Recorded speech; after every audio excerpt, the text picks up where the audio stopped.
పుష్ప విడుదలకు ముందే నుంచి అల్లు అర్జున్ని మెగా ఫ్యామిలీ వెలివేసినట్లుగా క్రియేట్ చేస్తూ అల్లు అర్జున్ మావాడే, మా వైసీపీ అభ్యర్థి శిల్పా రవిని సపోర్ట్ చేయడానికి నంద్యాల వెళ్ళావు, మా కోసం నిలబడ్డావు, మరి నీ కోసం మేము నిలబడాలిగా, అసలు తగ్గేదేలే, నువ్వు మావాడివే అని వైసీపీ నేతలు అల్లు అర్జున్కి మెగా ఫ్యామిలీకి చిచ్చు పెట్టాలని చాలా ట్రై చేశారు.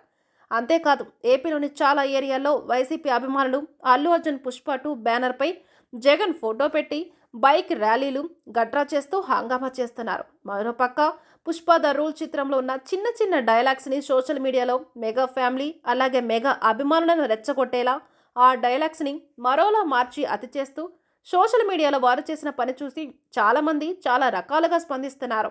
మీ బాసికి నేనే బాస్ అన్న డైలాగ్ని ఎన్ని రకాలుగా మార్చి ప్రచారం చేస్తారో చెప్పక్కర్లేదు. నీకు, నీ తండ్రికి, నీ బాబాయ్కి నేనే బాస్ని అంటూ అల్లు అర్జున్ పుష్పలో డైలాగ్ చెప్పినట్లుగా స్ప్రెడ్ చేస్తున్నారు. అంతేకాకుండా అనంతపురం తీసుకుపోయి గుండు కొట్టిస్తాను, నా ఎర్రచంద్రం బండిని సీజ్ చేయమని చెప్పిన గుండుగాడికి చెప్పు, ఇది పుష్పగాడి బండి, పుష్పగాడి రూలు, ఇంటర్నేషనల్ పర్మిట్ అని చెప్పు అంటూ వైరల్ చేస్తున్నారు. ఇది నిజంగా వైసీపీ అయితే అంటున్నారు కొందరు. పుష్పరాజుగా అల్లు అర్జున్ సినిమాలోని డైలాగ్స్ పలికితే అది మెగా ఫ్యామిలీకి ఆపదించి వారి మధ్యలో గొడవలు పెట్టేసి ఆనందిద్దామనుకుంటున్నారు. కానీ అల్లు ఫ్యాన్స్ వైసీపీ అతని పసిగట్టి రివర్స్ అటాక్ చేయడం వైసీపీకి షాక్ ఇచ్చింది.